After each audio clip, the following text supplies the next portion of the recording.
कांदा कापताना डोळ्यात पाणी येऊ नये यासाठी काही प्रॅक्टिकल उपाय. कांदा कापल्यावर त्यातून एक तीक्ष्ण वायू तयार होतो. तो डोळ्यात पोहोचला की पाणी येतं आणि म्हणून तो वायू कमी तयार होईल किंवा दूर राहील असं करायचं.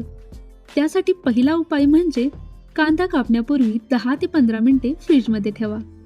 थंड तापमानामुळे त्या रासायनिक प्रक्रियेचा वेग कमी होतो आणि वायू कमी तयार होतो. त्यामुळे डोळ्यांना कमी त्रास होतो. दुसरा उपाय म्हणजे धारदार सुरी वापरणं. बोथट सुरी कांद्याला चिरडते, त्यामुळे जास्त रस आणि वायू बाहेर पडतो. धारदार सुरी वापरल्याने कांदा लवकर कापला जातो, तसेच जास्त रस व वायूही बाहेर पडत नाही. तिसरा उपाय म्हणजे साल काढून झाल्यावर 2 तुकडे करून कांदा पाण्याखाली धुवून घेतल्यानेही कांद्यातील वायू पाण्यात खेचला जातो आणि त्यामुळे डोळ्यांना कमी त्रास होतो. चौथा उपाय म्हणजे कांद्याचा मुळाचा भाग शेवटी कापणे.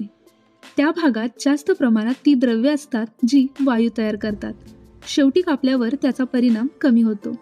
हे छोटे उपाय करून बघा. कांदा कापणं खूप सोपं आणि त्रासमुक्त होईल.